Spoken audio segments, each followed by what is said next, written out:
जाकर हनुमान जी के चरणामृत का जल छिड़का था, जिसके चलते उनके पुत्र की जान बच गई थी। नवाब ने प्रसन्न होकर बाबा से उस समय कहा कि कुछ मांग लीजिए। तब बाबा ने कहा कि हम तो साधु हैं, हमें क्या चाहिए? हनुमान जी की कृपा से आपका पुत्र ठीक हुआ है। यदि आपकी इच्छा हो तो हनुमान गढ़ी बनवा दीजिए।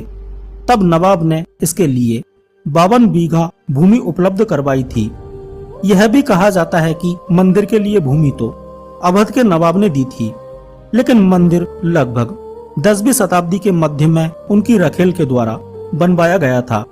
हालांकि कुछ लोग इस घटना को लखनऊ और फैजाबाद के प्रशासक सुल्तान मंसूर अली के नाम से जोड़कर देखते हैं, लेकिन यह भी कहा जाता है कि 300 साल पूर्व संत अभिराम दास के सहयोग से हनुमान मंदिर का विशाल निर्माण संपन्न हुआ था।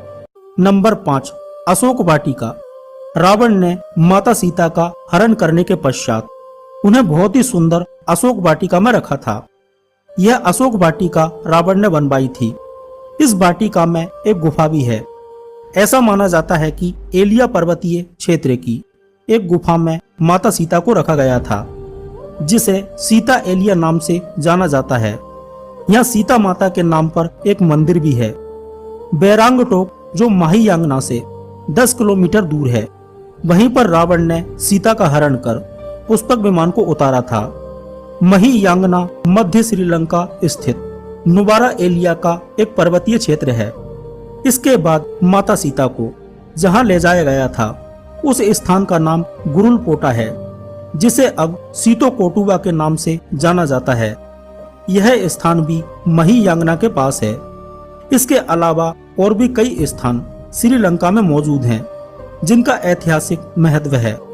वाल्मीकि रामायण में ऐसा उल्लेख मिलता है कि युद्ध के पश्चात हनुमान जी ने अशोक वाटिका को जला दिया था। इसी कारण आज भी वहां की मिट्टी काली व राख के समान है, जबकि सीता नदी के उस पार अर्थात अशोक वाटिका के उस पार की मिट्टी लाल रंग की है। अशोक वाटिका में जाने पर अशोक के वृक्ष ध्यान आकर्षित कर लेते हैं। उनके पत्तों में नसें स्पष्टता दिखाई देती हैं। इन पत्तों को हाथ में लेने पर ऐसा प्रतीत होता है जैसे शरीर में चैतन्य प्रवेश कर रहा है।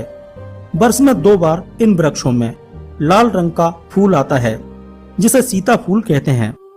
शोक करने वाली सीता माता को माता की भांति प्रेम प्रदान कर इस वृक्ष ने उनका शोक दूर किया था, इसलिए इस वृक्ष को अशोक वृक्ष कहते हैं। रामायण के अनुसार